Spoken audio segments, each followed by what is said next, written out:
दो ऐसे कॉइन्स जो नवंबर के मंथ में आप लोगों के वैलेट के अंदर लाजमी होनी चाहिए, for long term and for short term.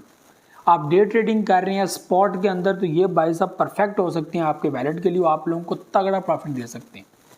ठीक है, फॉर डे ट्रेडिंग भी, फॉर शॉर्ट ट्रेड भी, फॉर लॉन्ग टर्म के लिए भी आप लोग जो है वो इसको रख सकते हैं। तो यहाँ पर स्पॉट के अंदर रहकर, मैं फ्यूचर ट्रेड की बात नहीं कर रहा, सिर्फ स्पॉट के अंदर रहकर आप बेहतरीन और लेवल का और बड़ा प्रॉफिट यहाँ पर अर्न कर सकते हैं।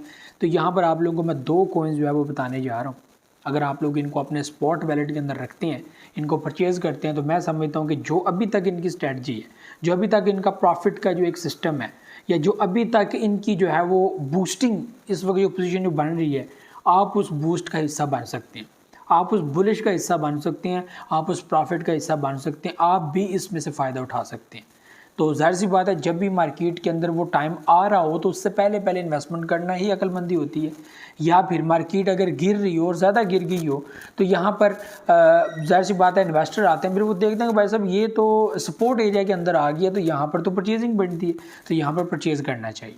तो यहाँ पर जब वो परचेजिंग कर लेते हैं तो वो बुलिश होता है और प्रॉफिट अर्न करते हैं। ये तरीकाकार होता है भाई साहब मार्केट के अंदर चलने का, ना कि ये तरीकाकार होता है कि मार्केट बुलिश कर रही हो उसमें कूद जाओ, मार्केट गिर रही हो तो उससे से निकल जाओ।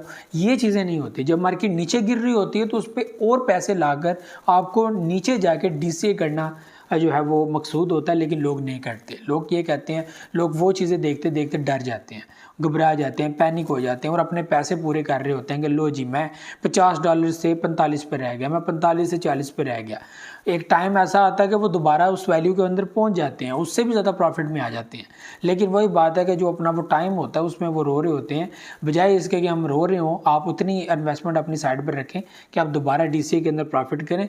तो आप जब दोबारा $50 के ऊपर आएंगे तो आपका प्रॉफिट जो है वो थोड़ा सा ज़्यादा जो है वो अर्न किया होगा।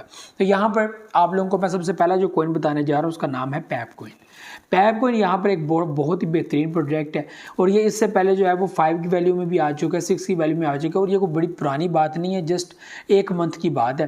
ठीक है, इसकी वैल्यू जो है वो 7 के अंदर भी शिफ्ट हो गई थी, 8 के अंदर भी शिफ्ट हो गई थी, इससे पहले 6 के अंदर भी हम लोगों ने देखी और वहाँ से जिन लोगों ने इन्वेस्टमेंट की थी, आगे बढ़े थे, उस टाइम में भी मैंने जो है वीडियोज़ बनाई थी और लोगों को बताया था कि अगर आप लोग वन डे ट्रेडर हैं या शॉर्ट के लिए ख़रीद रहे हैं तो आप लोग अभी परचेज़ कर लें और जब भी आगे बढ़ेगा तो आपको अच्छा प्रॉफिट हो सकता है। तो यहाँ पर उन लोगों ने उस टाइम के अंदर परचेजिंग की और अभी जब 11 के अंदर मार्केट वापस आई, 40 के अंदर शिफ्ट हुआ कॉइन, तो उस वक्त भी लोगों ने यहाँ पे प्रॉफिट अर्न किया। इस वक्त जो वैल्यू है पैप कॉइन की वो 1028 चल रही है।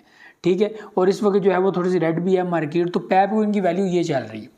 यहाँ से हिसाब लगाएं कि जब भी बिटकॉइन के अंदर एक अच्छा मौसम स्टार्ट होता है तो यहाँ पर पैप कॉइन के अंदर भी बाहर के चांसेस बढ़ जाते हैं और जब जो है वो बिटकॉइन के हालात ख़राब होते हैं तो यहाँ पर पैप कॉइन के भी हालात ख़राब होना शुरू हो जाते हैं।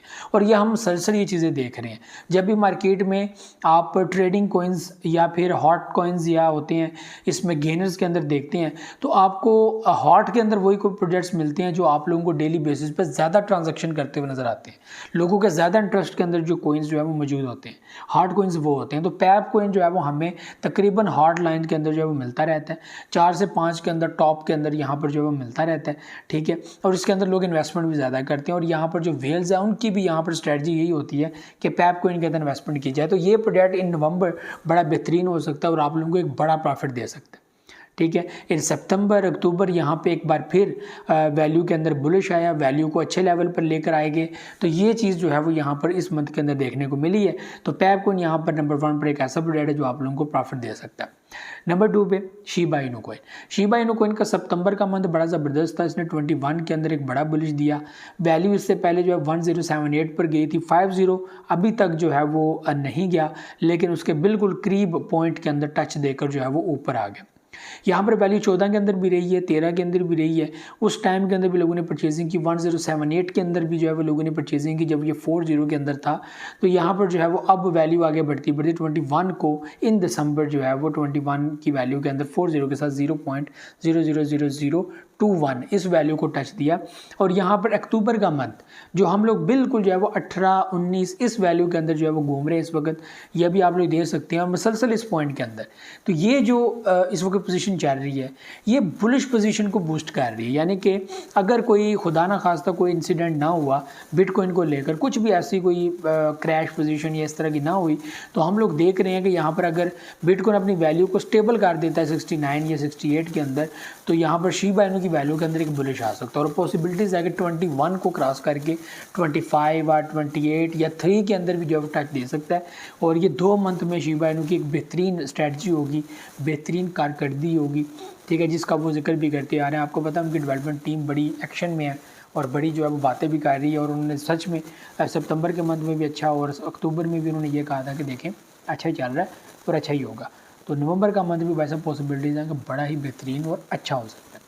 तो ये 2 projects Shiba Inu coin and Pap coin, ये दोनों इन नवंबर बड़ा ही ज़बरदस्त प्रॉफिट दे सकते हैं यहाँ पर स्पॉट, और यहाँ पर जो है वो आप जो है वो बेहतरीन भी कर सकते हैं। तो ये भी चीज़ें थी, उम्मीद आप लोग समझिए कि मुझे तो ज़्यादा हमें करके अल्लाह हाफ़िज़।